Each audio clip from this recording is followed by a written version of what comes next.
Bem-vindos, eu sou Luiz Castelo e neste vídeo daremos continuação ao nosso assunto eletrostática, falando sobre a lei de Coulomb para vocês. Pessoal, a lei de Coulomb é uma lei experimental, mas é uma lei. Já procurou em todos os ramos, de todas as formas na física, algo que contrariasse esta lei e todo dia acorda um físico, digamos assim, tentando descobrir algo que não obedeça à lei de Coulomb. Mas isso até hoje não teve sucesso. Então ela é válida em todos os cenários, inclusive dentro do átomo. Coisa que a mecânica newtoniana não é válida, a lei de Coulomb ela é válida inclusive dentro do átomo. Então ela é válida em todos os cenários. É uma lei muito forte, muito ampla. E o que fala essa lei de Coulomb? Ela mostra para a gente, através de experimentos ela foi deduzida, qual é a força entre duas partículas carregadas. Então, esse é o objetivo da lei de Coulomb. E ela foi obtida experimentalmente. A gente não vai falar sobre o experimento aqui. Existem várias referências na internet, aí, vários livros que falam sobre o experimento de Coulomb. Sugiro que deem uma olhada. Mas a lei de Coulomb, ela falava aqui para a gente que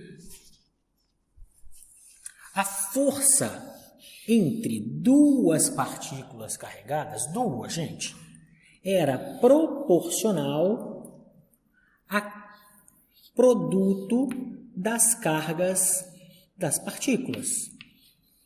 Ela dizia mais ainda, ela falava que esta força era proporcional ao inverso do quadrado da distância que separava essas duas cargas. Então, o que eu quero dizer para vocês é o seguinte, se eu tenho uma carga aqui, Q1, separada por uma certa distância R de uma carga Q2, essa força é tanto maior quanto for o produto dessas duas cargas e tanto menor quanto for o quadrado da separação dessas cargas aqui. Então, ela é diretamente proporcional ao produto das cargas e inversamente proporcional ao quadrado da distância, ou proporcional ao inverso do quadrado da distância, como queiram falar aqui. Então, esta é a nossa primeira parte, que a gente vai falar sobre a lei de Coulomb. Então, eu posso juntar essas duas coisas. Então, esta força elétrica, vamos chamar de E aqui, para chamar de força elétrica, não precisa chamar sempre, a gente vai, pelo menos no comecinho aqui, chamar isso de força elétrica, ela é proporcional a Q1 vezes Q2 dividido pela distância que separa Q1 e Q2 ao quadrado. Então, notem que isso é uma proporcionalidade, isso aqui não é uma igualdade ainda. Para que isso se torne uma igualdade, eu vou ter que trocar esse sinal por um sinal de igual, mas não só isso. Eu vou ter que ter uma constante de proporcionalidade. Então, Coulomb, depois de muitos experimentos, chegou à conclusão de que a força elétrica entre duas, se não mais que duas cargas por enquanto, é igual a uma constante de proporcionalidade, que ele chamou de K aqui por enquanto, Q1, Q2, o valor das duas cargas, dividido pela distância que separa elas ao quadrado. Só que, gente, é força. Então, vamos ajustar um pouquinho essa equação aqui. Se é força, é um vetor. É uma grandeza física vetorial. Então, o vetor força é igual a esta equação na direção que une essas duas cargas. Então, a direção da força ela está apontada na mesma reta que une o centro das duas cargas ali. A gente escreveu isso aqui agora de forma vetorial. Este K é chamado de constante eletrostática, anotem aí para vocês, constante eletrostática, e vale 8,99 vezes 10 a 9. E qual é a unidade deste K? A unidade dele é Newton metro quadrado por Coulomb, C maiúsculo aqui, ao quadrado. Esta é a nossa constante de proporcionalidades, só para o vácuo. Para outros materiais a gente vai ver que existem outras constantes, mas bem mais para frente lá do livro. Por enquanto a gente vai estar trabalhando com essas cargas como se elas estivessem todas no vácuo ou no ar e assumir que o K do ar é igual ao K do vácuo. Está aqui. Não é verdade também, a gente está assumindo isso. Então, pessoal, esta é a nossa lei de Coulomb. Por razões matemáticas, que a gente vai ver mais para frente, lá no finalzinho do livro, se der tempo a gente vai ver sobre isso, a gente não costuma escrever K, a gente costuma escrever isso no seguinte formato. A força elétrica é igual, daqui a pouco eu coloco o vetor aqui para a gente, no lugar de K é 1 sobre 4 π ε0. Isso aqui é a mesma coisa que K. Então, por que a gente vai escrever no formato mais difícil do que escrever K, professor? Porque, por incrível que pareça, em várias situações esse formato se torna mais fácil, se cancela alguns termos e esse formato se torna mais simples. E por algumas outras razões, como eu disse, que a gente vai ver mais lá para o final, a gente vai ver que tem uma importância esse ε0 aqui, e a gente vai falar sobre isso se der tempo lá no finalzinho do livro. O resto é igual, gente, olha. Q1, Q2, sobre a distância que separa Q1 e Q2 ao quadrado, na direção da reta Q1 e Q1 e Q2. Está aqui. Então, essa é a lei de Coulomb. Nada mais, nada menos do que isso é a tal lei de Coulomb. Lembrem que força é medida em newtons. Carga vai ser medida em Coulomb, por isso que Coulomb é ao quadrado, Coulomb vezes Coulomb. Distância medida em metros, tá aqui. Então, por isso dessas unidades estarem aqui. Vamos anotar isso aqui para a gente falar que não anotou essas coisinhas. Olha aqui, ó. Unidade de medir força é o newton. Unidade de medir distância, que a gente está chamando de R aqui. Unidade de medir distância é o metro. E a unidade de medir cargas. A unidade de medir cargas é o Coulomb. E quanto que vale essa constante ε0 aqui? Essa constante ε0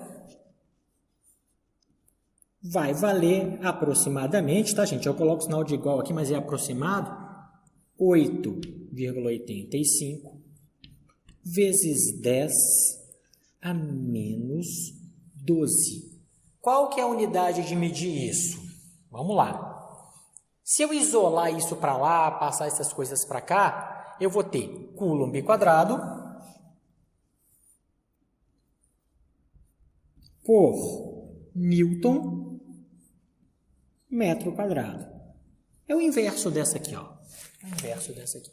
Então, essa é o valor desta nova constante epsilon aqui.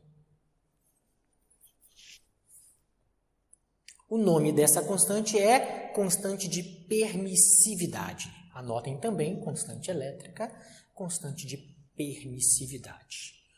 Se vocês substituírem esse valor aqui, vão achar este valor quando fizer toda a divisão, sabem o valor do π, tudo direitinho, vão achar isso. Essa é a nossa lei de Coulomb. Só para poder dar um segmento, eu até preferia não fazer isso, mas como o Halliday faz, vamos lá.